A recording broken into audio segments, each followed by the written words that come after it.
ஏமாற்றம் அது எதிரி மாதிரி வராது. அது நம்பிக்கை மாதிரி வரும், சிரிப்பு மாதிரி வரும், உதவி மாதிரி வரும். அதனால தான் ஏமாற்றம் காயத்தை விட ஆழமா போகும்.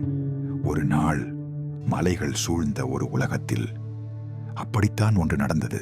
மக்கள் காணாமல் போனார்கள், முனிவர்கள் சிக்கிக் கொண்டார்கள். வழிகள் இருந்தது, ஆனா வெளியேறும் பாதை இல்லை.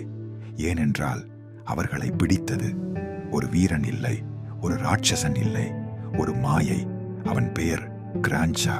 அவன் போராடவில்லை, அவன் மறைந்தான், மாறினான், வேஷம் போட்டான், உண்மையை பொய்யால் மூடினான். அனைவரும் குழம்பினார்கள். அந்த நேரத்தில் ஒரு ஒளி வந்தது. கையில் வேல், கண்களில் தீ. அவர் முருகன். முருகன் சுற்றி பார்க்கவில்லை, முகத்தை நம்பவில்லை, வேஷத்தை நம்பவில்லை. அவர் உள்ளே பார்த்தார். பிறகு ஒரே ஒரு வேல் மலையை கிழித்தது, மாயையை உடைத்தது, பொய்யை வெளிச்சத்துக்கு கொண்டு வந்தது. அந்த நாள் உலகம் புரிந்து கொண்டது.